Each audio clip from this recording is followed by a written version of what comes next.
Yes, sir. I want to start this off straight telling all three of y'all stop playing with my name. The moment you click on this video, you might think you already know this story. But stay with me for the next 60 seconds because what you're about to hear completely changes how people look at one of the most toxic relationships in hip-hop history. Imagine working your whole life, You know, my mama went to school with him. My mama was so scared for me to even be involved with him.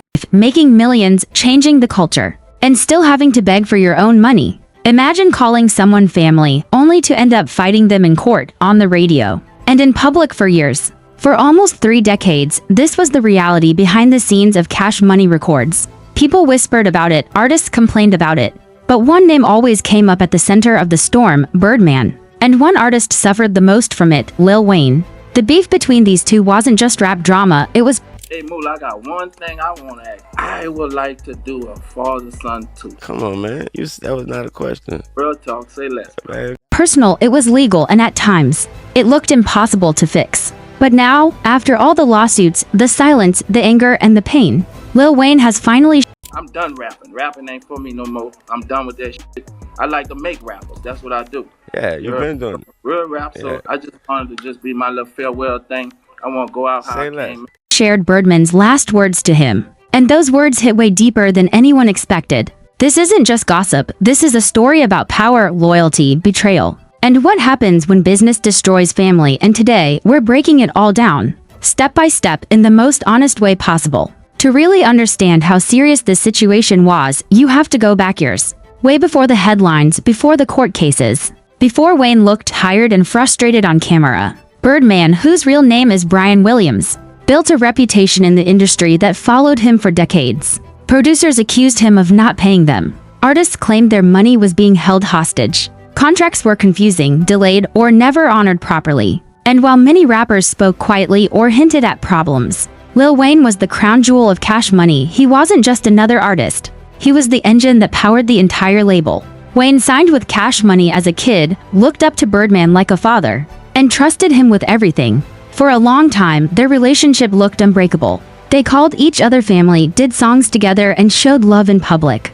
But behind closed doors, things were falling apart in a way most fans never saw coming. As the years went on, Wayne's value exploded. He became one of the biggest rappers alive, breaking records, influencing a generation, and printing money for the label. That's when the cracks started showing. Albums were delayed. Payments were questioned. Wayne started hinting that something wasn't right. Then things got ugly. So ugly that Lil Wayne had to go on air and admit that Birdman was holding his money. Imagine how serious that has to be for someone like Wayne to say it publicly. This wasn't a rumor anymore. It was a confession. Wayne filed a lawsuit against Cash Money, claiming he was owed tens of millions of dollars. Fans were shocked. The idea that a father figure could do that to someone he raised in the industry felt like a betrayal on the deepest level. For years, their beef felt permanent. Wayne stopped mentioning Birdman in a positive way. He looked drained in interviews. At times, it seemed like the stress was breaking him down mentally and physically. Meanwhile, Birdman stayed mostly silent, occasionally brushing things off or acting like everything was fine. The hip-hop world took sides. Some people blamed Birdman, saying he was greedy and controlling. Others said Wayne should have known better and protected himself. But the truth is, when you grow up in an environment where trust replaces paperwork, business can turn deadly. And that's exactly what happened here. This wasn't just about money anymore. It was about respect, ownership, and years of pain that couldn't be undone easily. Then something unexpected happened. Slowly, very slowly, the tension started to cool off. Lawsuits were settled. Public disses stopped. They appeared together again, shocking fans who thought reconciliation was impossible. But even then, nobody really knew what was said behind the scenes. Was it real peace or just a business move? Did Wayne forgive Birdman, or did he just let it go for his own peace? These questions stayed unanswered until a 2023 episode of Young Money Radio changed everything. On that episode, Wayne did something that felt symbolic. He brought Birdman, the man he once called Pops, onto the show. Just seeing them together was emotional. But the conversation that followed revealed way more than people expected. The episode started calmly. They talked about family, life, and health. Birdman spoke about his son Brian graduating college. A proud father moment that reminded everyone he's more than just a music executive. Wayne listened respectfully, showing maturity and growth. They mentioned Slim, Birdman's brother, laying low after open heart surgery, and for a moment, It felt like to older men reflecting on life rather than to icons with a painful past. That's when Birdman dropped a bomb. In a quiet but powerful moment, he shared his last words to Wayne. Words that Wayne later revealed carried real weight. These weren't flashy lines or public apologies. They were personal, emotional, and filled with regret, growth, and understanding. Wayne explained that Birdman's last words weren't about money, contracts, or business. They were about love, pride, and time. Birdman told Wayne that no matter what happened, he always loved him like a son. He admitted mistakes, acknowledged the pain, and made it clear that life is too short to hold onto anger. For Wayne, hearing this wasn't easy. Years of frustration don't disappear in one conversation. But something changed in that moment. Wayne said it gave him peace. Not because everything was fixed, but because the truth was finally spoken. When someone who once hurt you admits their wrongs, it doesn't erase the past, but it helps you move forward. What makes this story so powerful is that it reflects real life. A lot of people watching this have been hurt by someone they trusted. A boss, a mentor, a family member. And many never get closure. Wayne did. He didn't get it early, and he paid a heavy price emotionally and financially. But he got it eventually. The fallout between Birdman and Lil Wayne shook hip-hop because it exposed the dark side of the industry. It showed that talent doesn't always equal protection and that loyalty without boundaries can be dangerous. But it also showed growth. Two men who went through hell found a way to speak honestly again. In the end, Birdman's last words weren't about fixing the past, they were about accepting it. And Wayne's decision to share them publicly wasn't about clout, it was about healing. This story reminds us that behind the fame, the money, and the music, these are real people dealing with real pain. Sometimes, the most viral moments aren't fights or scandals, but quiet truths finally coming out after years of silence. And that's why this moment matters. Not just for hip-hop, but for anyone who believes that even the deepest wounds can begin to heal when honesty finally steps into the room. Imagine spending your whole life calling someone your father, trusting him with your dreams, your money, and your voice, only to realize one day that the same person is the reason your voice has been silenced.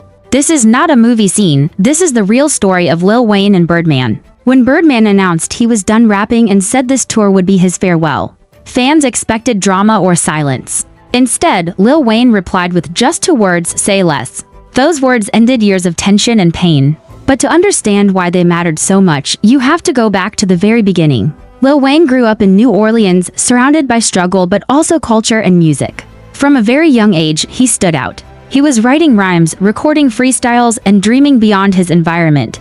Birdman first heard about Wayne through freestyle tapes that were being passed around the city by local rapper Lil Slim. The moment Birdman heard Wayne rap, he knew this kid was special. In 1993, Birdman signed Wayne to Cash Money Records, a decision that would change hip-hop forever. After Wayne's stepfather was murdered, Birdman stepped into his life as more than just a label owner. He became a father figure. Wayne didn't see Birdman as a businessman, he saw him as family. Birdman often called Wayne his son, and Wayne proudly called Birdman his daddy. They traveled together, ate together, and built dreams together. Their bond felt real, emotional, and unbreakable. Together, they turned Cash Money Records into a powerhouse. Wayne's debut album The Block Is Hot dropped in 1999 and went platinum. It proved that Wayne was not just a kid rapper but a star. Then came the Carter series starting in 2004, which slowly pushed Wayne to the top of the game.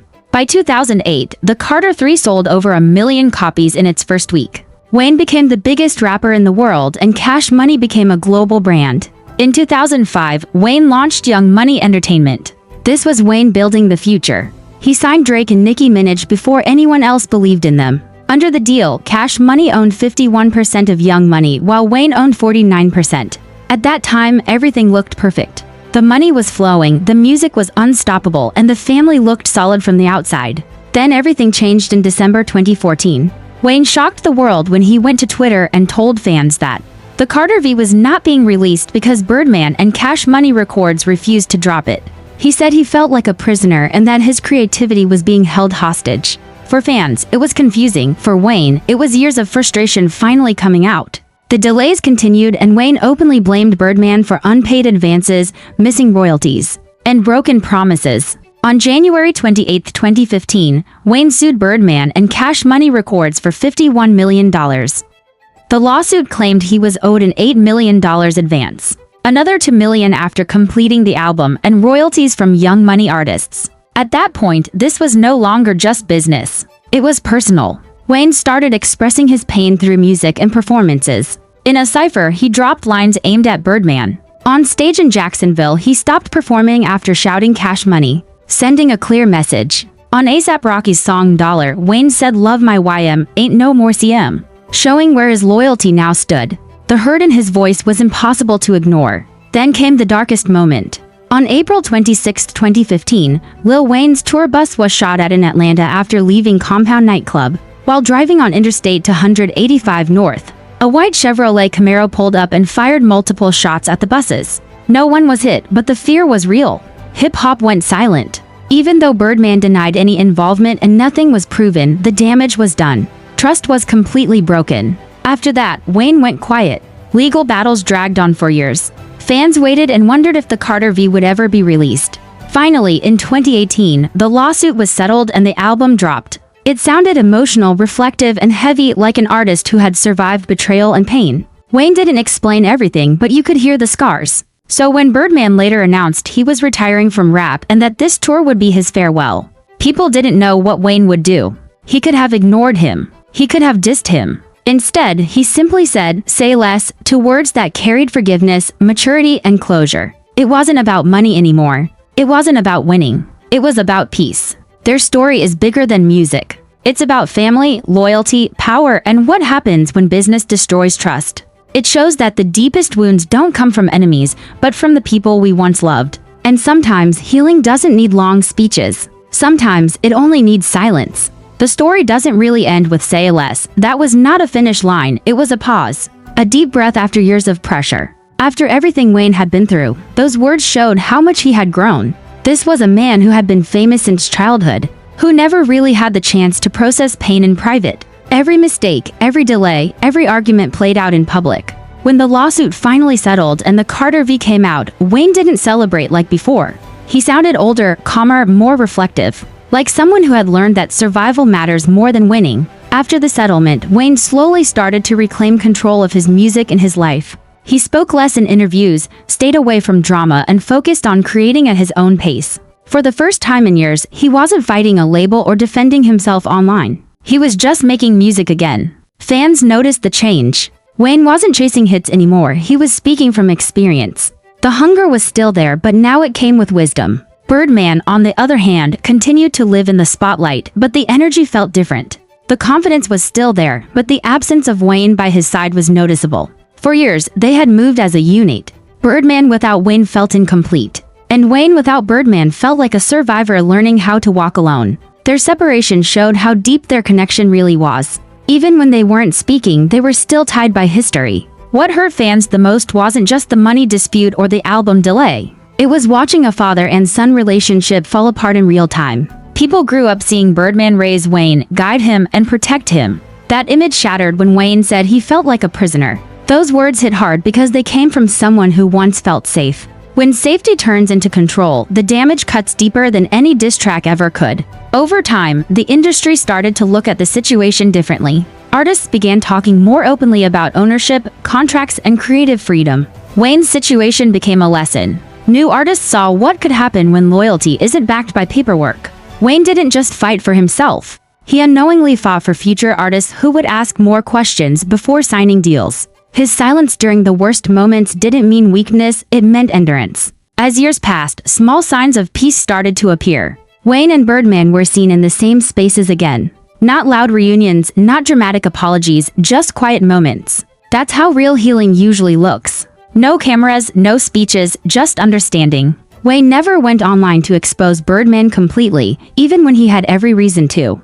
That restraint showed how deep the bond once was, and maybe still is. Wayne's fans also grew with him. The same people who listened to the Carter III as teenagers were now adults, understanding the pain behind the music in a new way. Songs that once sounded like confidence now sounded like survival. Wayne wasn't just rapping anymore, he was telling his life story line by line. His voice carried weight because it had been tested. The hip-hop world moves fast, but Wayne's story slowed people down. It reminded everyone that success doesn't protect you from betrayal, and fame doesn't replace family. Wayne had everything a rapper could want, but still found himself fighting for his own voice. That reality made his comeback feel earned, not forced. When he smiled on stage again, it felt genuine. Birdman's farewell tour announcement felt symbolic. It wasn't just about retiring from rap, it was about closing a chapter. And Wayne say less felt like permission to move forward without reopening old wounds. Sometimes forgiveness isn't loud. Sometimes it's just choosing not to fight anymore. Today, Wayne stands as one of the greatest rappers of all time. Not just because of his sales or records, but because he survived what could have broken him. He didn't let bitterness define his legacy. Instead, he let growth speak. His journey shows that even in a culture built on ego and competition, maturity still matters. The Wayne and Birdman story will always be complicated. There is no simple villain and no perfect hero. It's a lot of moving parts with me and Wayne, and it's important to me that I fix that. I will fix that, and one day, you know, I brought him in the game before his biological still living. I was a father for him before he could even do things for himself. I did it for him. There's love, pain, mistakes, and history all mixed together. That's what makes it real. It's a reminder that behind every legend is a human being trying to figure life out, in front of millions of people. And maybe that's why those two words still echo. Say less wasn't just a reply. It was a boundary. It was closure. It was Wayne choosing peace over chaos, silence over noise, and growth over resentment. After everything, that choice might be his greatest victory. As time went on, Wayne started to look. Yes, sir. I want to start this shit off straight, telling all three of y'all stop playing with my name. Go on there, let's go. Stop playing with my name. Let's do it on camera. Stop playing with my name. Let's I ain't go gonna right say on it in. no more. When my name come up, respect it. Let's go. Back at his journey with clearer eyes, he understood that not every battle needs a public ending. Some things are better left unspoken, not because they didn't hurt, but because revisiting them only reopens wounds. Wayne had already said enough through his silence. What's happening, man? I wanted to see you. I wanted to talk to you, your man, in your face. Absolutely. You understand me? I knew a few places you was at. I could have pulled up, but I don't think that was gangster. I wanted to come look you in your face like a man and tell you how I feel. Okay. You understand me? Straight up like a man. So what's the shit, issue? No sugar. Ain't no issue. Music and his growth. The anger that once lived in his voice slowly turned into reflection. Wayne also began to reconnect with why he fell in love with music in the first place. Before contracts, before charts, before lawsuits, rap was his escape. It was the I think for a few years he been just slandering my name, just playing with my name and not respecting me. To me as a man, it was deeper than music to me. So I just wanted to go up there and see what's happening, man. Put some respect on my name, straight up. one place where he felt free. Losing that freedom hurt him more than losing money. If you know me, I always gave Wayne any and everything he ever wanted, man. When I think there's a lot of misunderstanding, and me and him talk, but you best believe that situation gonna work itself out, bro. I'm not gonna continue to be a part of hip hop without, even if he with me or not. You understand me? And I always wanted to be a part of my son's life, any kind of way possible. That's important to me because I'm a family man, and I'm not gonna let this music and this money ever interfere with how I feel about my son. I love him, and we're gonna figure it out, guaranteed. Finally got it back, he treated it carefully, like something fragile that could be taken away again. That's why his later music felt more intentional and less rushed. The situation with Birdman taught Wayne a lesson about boundaries. Love without limits can become control, even when intentions are good. Wayne learned that respect must exist on both sides, whether it's family or business. That lesson changed how he moved in the industry and how he protected the people around him. I know a lot of people don't know what we went through early in the 90s before we got the major deal. I heard you want to speak on the sacrifices we made to get Cash Money off the ground. You and Sam.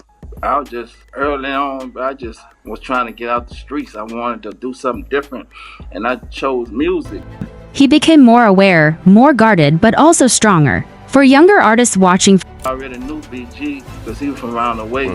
You came, and to me, all y'all was pecking at the streets. You know, coming in New Orleans, just like I thought I'd have been dead at 15 because I was in the streets real deep. And I thought by the time I got 20, I'll be dead. You know, that's how we raised. Niggas gonna die young. Yeah. But I want that for y'all. Right. So I wanted to do something and see if we could make it in music. from the outside, Wayne's story became a quiet warning. Talent alone is not enough. Trust is important, but clarity is everything. Many artists have since spoken about wanting ownership, transparency, and creative control. Lessons learned from watching Wayne struggle behind the scenes, while still performing at the highest level. In the end, what makes Wayne's story powerful is not the conflict, but the survival. He didn't let bitterness consume him. He didn't burn everything down. He chose growth. He chose peace. And in a culture that often celebrates destruction, that choice stands out.